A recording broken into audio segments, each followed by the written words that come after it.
Olá, quarto ano! Tudo bem com vocês, meus amores? Tudo! Vamos começar a nossa semana. Hoje é dia 23 de junho. Isso mesmo, terça-feira. Começando então com aula de geografia. Hoje vai ter um pouquinho de cada aula e está bem gostosa, com muito desenho. Você vai se divertir. Tenho certeza, meu querido detetive. Vamos começar, meu eterno detetive, minha eterna detetive. Vamos começar então a nossa aula? Bom, quero que vocês abram lá na página 252. Isso, página 252. Vou explicar para você, tá bom? Então vamos lá. Tem um desafio aqui, né? Nós estávamos vendo o município, não é verdade? Muito bem. Qual é, então, esse desafio final? Agora vamos exercitar a cidadania, ser cidadão, ser cidadã, exatamente, né? Então, qual é a proposta? Você vai observar o entorno de sua casa, pode ser até da escola, se você lembra, mas pensa aí, tá? Onde você mora. Identifique algum problema e a solução para ele. Vou te dar algumas dicas de alguns problemas que pode ter aí, né, onde você mora, tá? Pode ter problema com a iluminação da rua, por exemplo, à noite, rua escura, não é legal, não é verdade?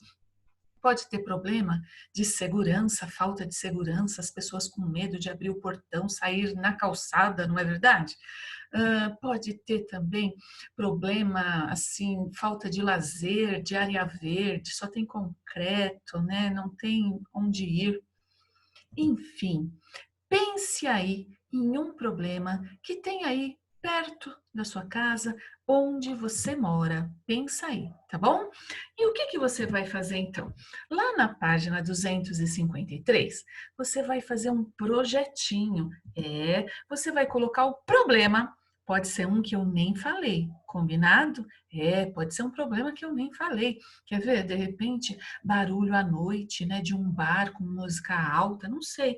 Pensa aí num problema que tem onde você mora, combinado? Aí você vai escrever problema. Aí você coloca o problema, só que você vai agora colocar as soluções. Você vai pensar em soluções com justificativa, tá bom? Então, o que que é uma justificativa? Você vai explicar o porquê, né? Como que você chegou a essa solução? Por que que ela é boa para todo mundo? Porque o cidadão, ele não é egoísta, ele não pensa só em si, ele pensa em todos à sua volta, tá bom? Então, você vai pensar em um problema e na solução e vai explicar essa solução. Combinado? Muito legal, né?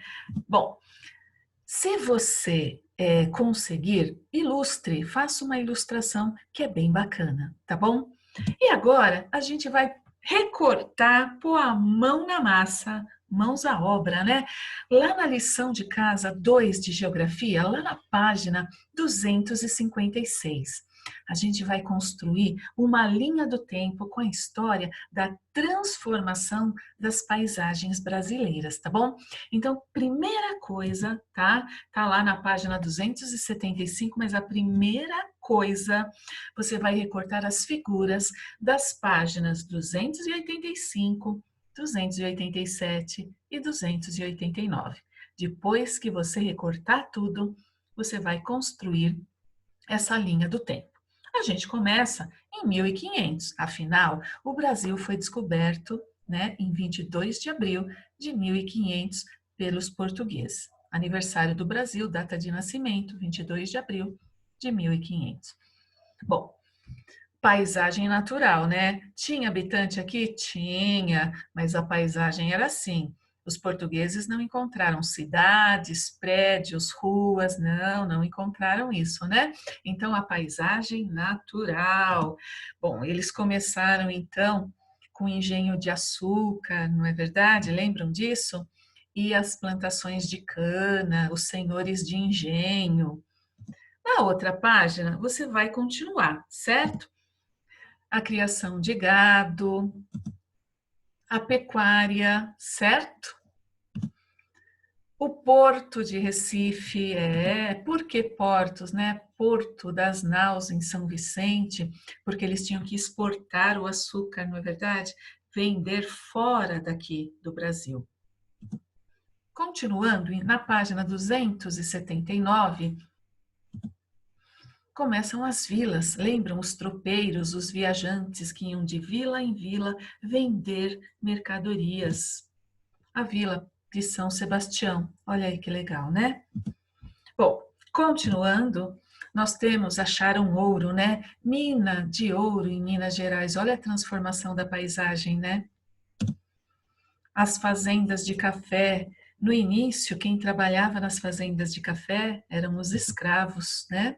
Depois, com a libertação dos escravos, continuaram com esse trabalho os imigrantes, tá bom? Mexendo aí, certo? Na paisagem natural do nosso país. Bem legal nessa atividade. E em 1920, aí a gente já começa com as indústrias, não é verdade? Então a gente tem aí as indústrias, tá bom? Você vai fazer essa lição, vai ficar bem bacana. Recorta primeiro, combinado? E agora, meus amores, nós vamos para outra aula. Segue aí a nossa aula, ó.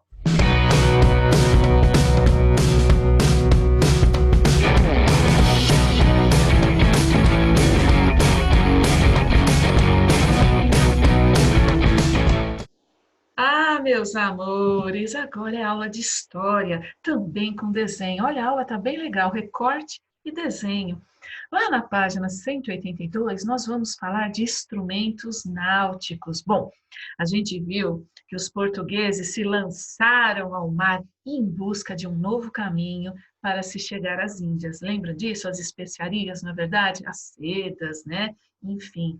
Então, esse desejo de ir cada vez mais longe, de conquistar riquezas, até mesmo de aventura mesmo, gente, aventura, incentivou os navegadores a aperfeiçoar as embarcações. Os instrumentos náuticos foram essenciais para que eles pudessem navegar por esse mundão afora. Gente, olha aí, né? Já pensou? Você num barquinho de madeira, sem motor, olha para cá, água para lá, água para lá, água, todos os lugares água. Quando você vê terra, você fica até feliz, não é verdade? Agora imagine então eles, né, nessa imensidão de água. Muito bem. Quais são alguns dos instrumentos náuticos usados naquela época? O quadrante. O quadrante, vocês estão vendo aí na telinha, tá? É um instrumento de madeira, podia ser de latão também, que permitia medir a altura, tá? Alturas inacessíveis. Então, eles mediam a altura. Por que medir a altura, gente? Porque eles se guiavam pelo céu, tá bom? Eles olhavam para o céu, eles se guiavam pelos astros, pelas estrelas, tá bom? É verdade. Nós tínhamos também naquela época balestilha. Olha aí, olha bem que você vai desenhar o quadrante, a balestilha, tá bom? A balestilha, ela era usada para medir a altura dos astros, tá bom? A altura dos astros. A bússola era o principal instrumento usado para orientação. Ela mostrava as direções, né? Norte, leste, oeste, lembrando que o sol sempre nasce no leste, tá bom? Tinha também a ampulheta, né? A ampulheta, principal instrumento náutico para medir o tempo. Olha que bacana, né? Instrumentos simples, na verdade, mas foram muito importantes naquela época, tá bom? Então vamos agora responder a página 182. Que resultados foram alcançados pelos europeus em viagens a partir do momento em que esses instrumentos passaram a ser utilizados? Pensa aí nas viagens. Imagine uma viagem sem esses instrumentos, né? Que fazia toda essa orientação de rumo, de rota. Não era fácil, né? Eles se perdiam, ficavam muito tempo, às vezes, né, naufragavam, tinham um monte de problema. Os problemas não é que eles deixaram de existir, mas eles diminuíram e amenizaram bastante. Então vamos lá. As viagens se tornaram mais viáveis. Eles não se perdiam tanto. As rotas foram ficando conhecidas e cada vez mais exploradas, tá bom? Qual dos instrumentos náuticos pesquisados é usado ainda hoje? Gente, dá para você saber, né? Nós usamos ainda a ampulheta, nós usamos a bússola, Em que situações? Você vai escrever aí, certo? Muito bem, meus amores.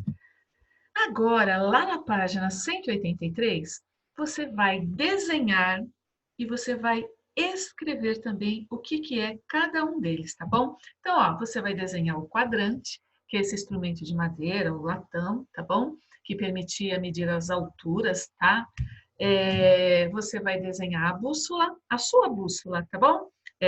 Você escreve também. Então, você desenha a bússola e escreve aí o que está escrito do ladinho. Ó, a bússola era o principal instrumento usado para orientação, tá bom?